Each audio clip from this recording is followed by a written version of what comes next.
Hey guys, it's Bro You Whack, and happy Monday. Tomorrow is when Season 4 does drop. I think depending on where you live, I think in Arizona it does drop around 5 o'clock. So for this video, I thought it would be a perfect time to just tell you guys how to win your placement games or just have a better chance of winning your placement games. And some of these tips might seem irrelevant or just seem stupid towards winning your placement games, but I'll explain more when I get in deeper of the video, but hopefully this video does help, and hopefully it does give you a better chance of winning your placement games, because I know so many people that get frustrated with Overwatch because of how their placement games win. So to negate that excuse, I thought I would just make a video just to remind you guys of what you need to do before you go in placement games and what you need to do during your placement games. So hopefully this video does help, and share this video with anyone that does want to do better with their placement games, because I know when I played Season 3 in my placement games, I did terrible. I think I won 3 games and I lost 7, maybe drew 1 or something. So if I would have made this video beforehand and taken my own advice, I'm sure it would have helped. So let's get in the video. Lots of tips to give you guys. So the first tip is one of the tips that you might think is not relevant towards winning your placement games, but that is getting your stuff done before you actually play Overwatch. I'm talking about doing your homework, doing your chores, eating your dinner, or just talking to your girlfriend so you cannot get distracted, because distractions are one of the biggest reasons why I feel like some people lose their games. Because I'm sure you've had this happen before. You're playing Overwatch, doing really well, but then your mom calls you and to take out the trash, so you have to go AFK or AFC or whatever to take out the trash, and that's like what, a full 1 minute or 2 minutes that it's a 5v6, and you're probably going to lose the game. Oftentimes than not, when a team has to go 5v6, you're probably not going to win, especially in your placement games when people are taking this very, very serious. So to negate distractions, just do what you need to do. Get your project done, do your paper, talk to your girlfriend so she's not nagging you about playing those dumb videos. It's not a dumb video game, okay? It's not dumb. I'm gonna get top 500. It's gonna pay the bills, all right? Chill out, man. She just doesn't understand. But yeah, just try to get all the distractions out of the way so you can have full focus on the game. The next tip is another pretty obvious one, but I feel like nobody ever does this, and this is practice or warm up before you even go in your placement game. So the way that I do this, I always do the Anabot McCree method. I always choose McCree, always do headshot Anabots, and I just kill 100 of them before I go into the game, because your muscles need to warm up. I know it sounds so stupid, but I used to play a lot of sports. Any single sports, tennis, football, basketball, you always warm up. They never go in a game with going on cold hands, cold feet. You never ever see them do that. Same with video games. Even though it's a bit less serious, your hands and your muscles need to warm up and get ready to play some Overwatch. So whatever it could be, whether it's McCree or you're trying to get your Ana heals or your Roadhog hooks, whatever it is, just practice your hero that you're going to play in your competitive games on either the bots or the Ana bots, and just try to warm up, because trust me, it will work and it will help a bunch when you actually go in the competitive games. This next tip, I have to go into detail because I have to explain why you don't want to go into like a 3 or 4 stack. But my next tip is play with as much people as you can, or just play solo queue. So the reason why you don't really want to go with a 4 or 5 stack is because, say you do go with a 4 stack,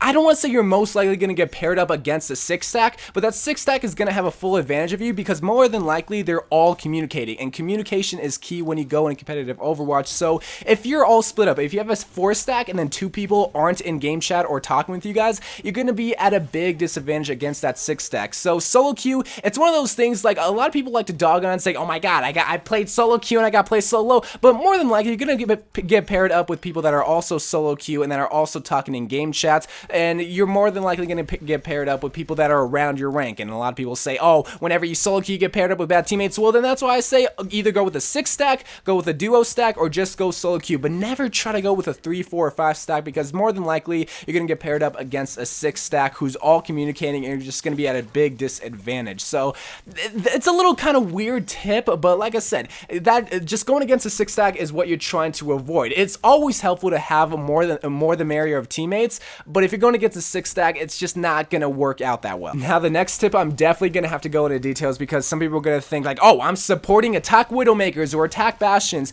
But the next tip I'm going to say with strong confidence, but also with an explanation, and that is play your best hero. So some people's best hero is a Hanzo, some people's best hero is a Bastion, but the reason why I say play your best hero is because the number one thing that you can do in Overwatch is get kills. And if a Bastion can get kills, if he can get just 2 kills, then he's done his job. He took out 2 of the enemy team, and now they're not, either they don't have a tank, either they don't have a healer, depending on what kind of kills you do get. The best thing you can do is get kills. But say someone like me, Mei, I always like to play Mei. I feel like a very confident Mei player on any type of map, on any type of attack, defense, control map, whatever it could be. I feel like I can just play Mei in any type of situation.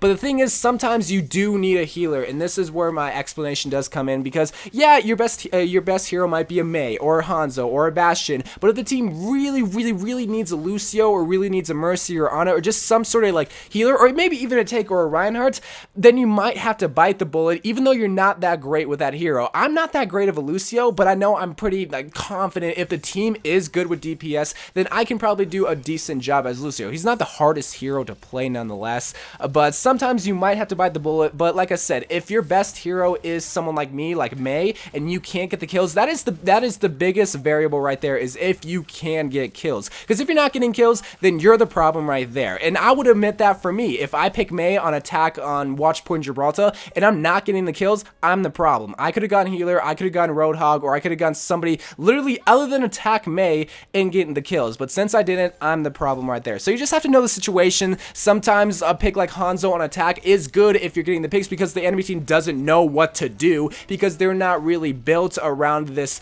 attack Hanzo meta. So it's just stuff like that that you have to build around the team and just know what the team calls for, but also know your personal experience and your personal skills, because sometimes than not, you can carry the team. I've had teams where defensive Tracer and attack Hanzo really did work out because the enemy team didn't really know what to do. The next tip is a very obvious tip, but it's more like just a reminder, which is go into game chat. Get out of group chat, get out of your little team speak, and just go into the group chat and communicate, because I think the number one thing that wins games other than kills is communication. If you know what everybody's doing, if you're calling out, hey, the Mercy's low, hey, Roadhog's by himself, hey, the Ana's really low all by herself, go kill her, go focus her, focus the Rein, then that will get you the kills. And like I said, the number one thing that you can do in Overwatch is get kills. And if the whole team knows, hey, the Rein's by himself, he's half health, let's focus him, then you're going to be able to focus the Rein, take him out, and then focus like the other healers or whatever. So communication is just key, especially in Overwatch, especially when pairing up ults, because say you have like a Hanzo who has his ultimate and